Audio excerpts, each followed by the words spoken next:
হুয়াওয়ের কথা শোনা মাত্রই আমাদের মাঝে আকাঙ্ক্ষা ও উদ্দীপনার সৃষ্টি হয়। তাই হুয়াওয়ে এবার তাদের পি সিরিজের অধীনে ফ্ল্যাগশিপ লেভেলে আরও একটি দুর্দান্ত স্মার্টফোন মার্কেটে আনতে যাচ্ছে, আর সেটি হচ্ছে হুয়াওয়ে P70 প্রো স্মার্টফোনটি। প্রথমত যদি এই ফোনটির হাইলাইটেড বিষয় নিয়ে কথা বলি, তাহলে বাজেট সেগমেন্টে ফোনটিতে থাকছে চমৎকার সুন্দর ডিজাইন, কোয়ালকম স্ন্যাপড্রাগনের একটি পাওয়ারফুল চিপসেট, একই সাথে থাকছে সুবিশাল মাপের একটি ক্যামেরা সেটআপ। তো আজকের ভিডিওতে আপনাদেরকে জানাবো এই ফোনটির ফুল স্পেসিফিকেশন এন্ড সেই সাথে জানাবো ফোনটির প্রাইস এবং এর লঞ্চিং ডেট নিয়ে।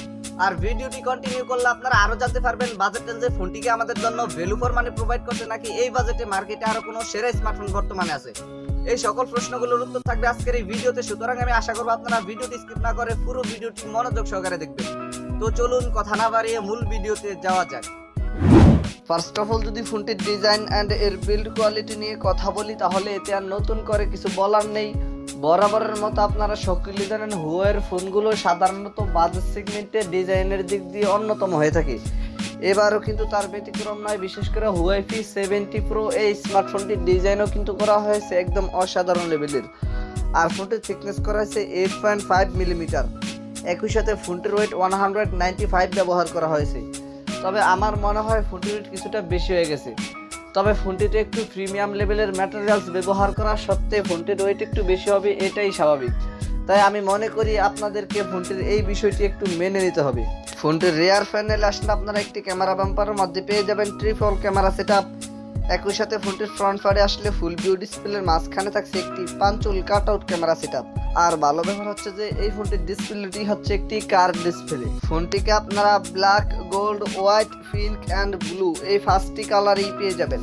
তো ফোনটির ডিজাইন নিয়ে বলতে গেলে পার্সোনালি এই ফোনটির ডিজাইন আমার কাছে অনেক ভালো লেগেছে। আপনাদের কাছে ফোনটির ডিজাইন কেমন লেগেছে কমেন্ট করে অবশ্যই জানাবেন। দেন সেকেন্ডলি যদি ফোনটির ডিসপ্লে নিয়ে কথা বলি, তাহলে এতে ব্যবহার করেছে 6.6 ইঞ্চির একটি ওলেড প্যানেলের ডিসপ্লে, যাতে থাকছে ফুল এইচডি প্লাস রেজুলেশন। আর এই ডিসপ্লেটিতে ফুল এইচডি প্লাস রেজুলেশন ব্যবহার করায় ফোনটির ডিসপ্লে দিয়ে যখন আপনারা কোনো কন্টেন্ট ওয়াচিং করবেন, তখন ফোনটির ডিসপ্লে থেকে কোনো ধরনের রেজুলেশনের ঘাটতি ফেস করতে হবে না। আর ডিসপ্লেটির টাইপ হিসেবেও কিন্তু এতে অনেক ভালো মানের ডিসপ্লে ব্যবহার করা হয়েছে। পিপিআই হিসেবে এই ডিসপ্লেটিতে থাকছে 450 পিপিআই ডেনসিটি। তো আমি মনে করি ফোনটিতে ভালো মানের একটি ডিসপ্লে ব্যবহার করায় ফোনটি দিয়ে যখন আপনারা কোনো গেমিং করবেন, তখন গেমিং এর সময় ফোনটির ডিসপ্লে থেকে আপনারা একটি স্মুথ লেভেলের পারফরম্যান্স পেয়ে যাবেন। ফোনটির ডিসপ্লে নিয়ে আমার আর কোনো কথা বলার নেই। আপনাদের যদি ফোনটির ডিসপ্লে নিয়ে কোনো কথা বলার অথবা জানার থাকে, তাহলে কমেন্ট বক্সে লিখতে পারেন।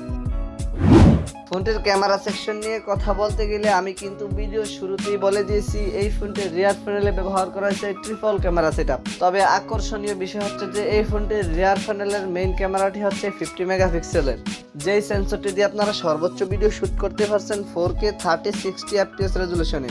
একই সাথে কিন্তু ফোনটির রিয়ার প্যানেলের ক্যামেরা সেকশনে আপনারা পেয়ে যাচ্ছেন EIS। ফোনটির রিয়ার ক্যামেরা সেকশনে EIS ব্যবহার করায় ফোনটিকে যখন আপনারা হাতে ধরে ভিডিও রেকর্ড করবেন, তখন ভিডিওতে কোনো ধরনের শেকি ভাব আসবে না। এছাড়াও সেলফি ক্যামেরা হিসেবে এই ফোনটিতে ব্যবহার করেছে 13 মেগাপিক্সেল একটি ক্যামেরা। তবে ফোনটির আপনারা ফ্রন্ট ক্যামেরা দিয়ে সর্বোচ্চ ভিডিও শুট করতে পারছেন ফুল এইচডি প্লাস রেজুলেশনে।